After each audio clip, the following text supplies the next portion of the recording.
பொண்ணா பிறந்தா தமிழ்நாட்டுல தினமும் பயத்துலதான் வாழணும் போல.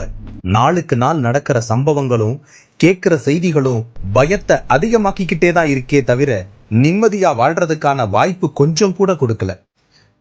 தூத்துக்குடி மாவட்ட விளாத்தி குளத்துல +2 மாணவி இயற்கை உபாதை கழிக்க போன இடத்துல பாலியல் வன்கொடுமை செய்யப்பட்டு படுகொலை பண்ணிருக்காங்க.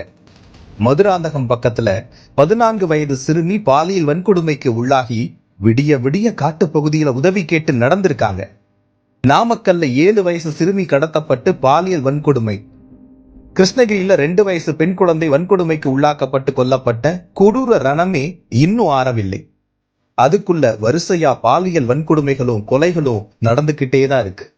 பெண்களுக்கு மட்டுமில்ல, முதியவர், இளைஞர்கள்னு பொதுமக்கள் யாருக்குமே பாதுகாப்பு இல்ல. மானாமதுரை பகுதிகளில் பொதுமக்கள் மீது நடந்த கண்மூடித்தனமான வன்முறை வெறியாட்டம். மானாமதுரையில் ஆகாஷ் எனும் இளைஞரின் காவல் நிலைய விசாரணை மரணம்.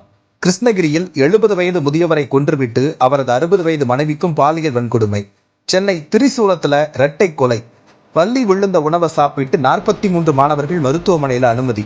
திமுக கூட்டணியில் இருக்கிற காங்கிரஸ் தலைவர் அலுவலகத்துல குண்டு வீச்சு. இப்படி கடந்த 1.5 வாரத்துல மட்டும் ஏகப்பட்ட குற்ற சம்பவங்கள் தமிழ்நாட்டில் நடந்திருக்கு. மக்கள் விரோத திமுகவின் மெத்தன போக்குதான் இந்த சட்டம் ஒழுங்கு சீரழிவுக்கு முழு காரணம். உங்க கல்லாப்பட்டி கூட்டணியை காப்பாத்துறதுல காட்டுற அக்கறையில ஒரு 10% பொதுமக்களோட பாதுகாப்புல காட்டி இருக்கலாமே. காவல்துறையை நேரடி கட்டுப்பாட்டுல வச்சிருக்கிற முதலமைச்சர் விளம்பர மேடைகள்ல நடிப்பதை தவிர்த்து மக்களுக்கு பாதுகாப்பான ஆட்சியை தருவாருங்கிறது தான் கேள்விக்குறி. 1.5 வாரத்துல இவ்வளவு ரத்த கரைனா கடந்த 5 வருஷத்துல தமிழ்நாட்டோட நிலைமை என்னன்னு சொல்லி தெரிய வேண்டியதில்லை. இந்த நிலை தொடர்ந்தா பெண்கள், குழந்தைகள், முதியவர்கள்னு யாருக்குமே இங்க பாதுகாப்பு இல்லாத தமிழ்நாடு தான் வருங்காலத்துல உருவாகும்.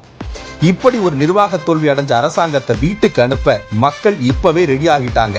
காலமே அதற்கு பதில் சொல்லும்.